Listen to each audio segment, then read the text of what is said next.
is our school. Say everyone, our school. And our village.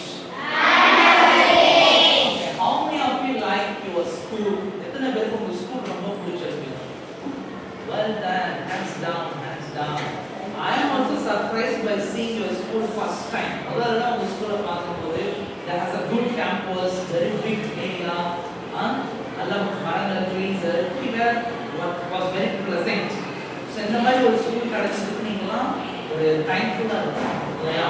So நம்மளுடைய ஸ்கூலை பத்தி எப்படிலாம் பேசலாம் அப்படின்றது this is the topic of today. Okay, and அது என்னென்ன நம்ம பார்க்க போறோம்னா describe the places we love.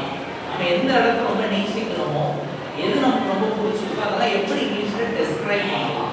How we can describe the things in English with a perfect sentence அப்படிங்கறத நம்ம பார்க்கலாம். Okay தானே? Okay, right. Please. Okay, today we are going to focus three things. One is my plain school. முதல்ல உங்க school எப்படிப்பட்டதா இருக்கு, அந்த ஸ்கூலை பத்தி எப்படிலாம் பேசலாம்னு நான் இங்கிலீஷ்ல ஒரு சின்ன பாயிண்ட் சொல்லி தர போறேன்.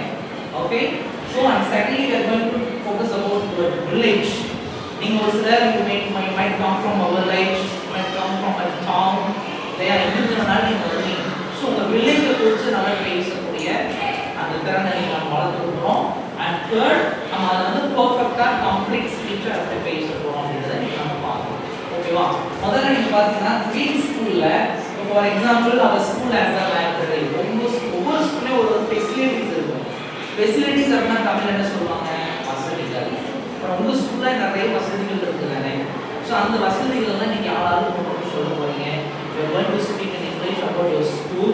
and next பாருங்க உங்க வில்லேஜ் பத்தி பார்க்கும்போது உங்க ஊர் பேர் எப்படி சொல்லலாம்? my village இல்லனா town. ரெண்டுல ஏதாவது ஒண்ணு.